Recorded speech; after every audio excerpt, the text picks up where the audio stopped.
নমস্কার সবাইকে, কেমন আছো সবাই? আশা করছি সবাই খুব ভালো আছো। তো আজকে হলো বৃহস্পতিবার, তো চলো আজকের ব্লগটা স্টার্ট করা যাক। এখন আমি একটুখানি বেরোচ্ছিলাম একটু কিছু কাজে, তো এখন যাব আগে বাপের বাড়ি। তো সেই জন্য ছেলের কিছু জামা কাপড় গুছিয়ে নিয়েছি ব্যাগে। আর সকালবেলায় আজকে পার্সেলটা আমার এসেছিলো, তো এখন তোমাদের দেখাবো না, আমার আরও একটা পার্সেল আসার আছে, দুটো একসাথে তোমাদের পরে দেখিয়ে দেবো। আর এখন টাইমও নেই দেখানোর।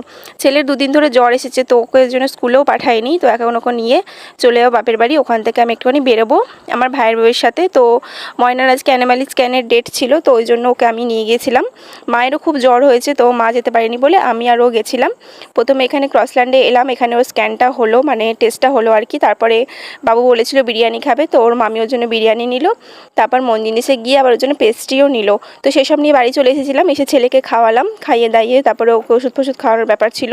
ওরও শরীরটা খুবই খারাপ। আর আজকে সকাল থেকে ওয়েদারটা মানে মেঘলা ছিল, আবার বৃষ্টিও হচ্ছিল, মানে রোদও উঠছিল। যখন রোদ উঠছিল খুব রোদ উঠছিল,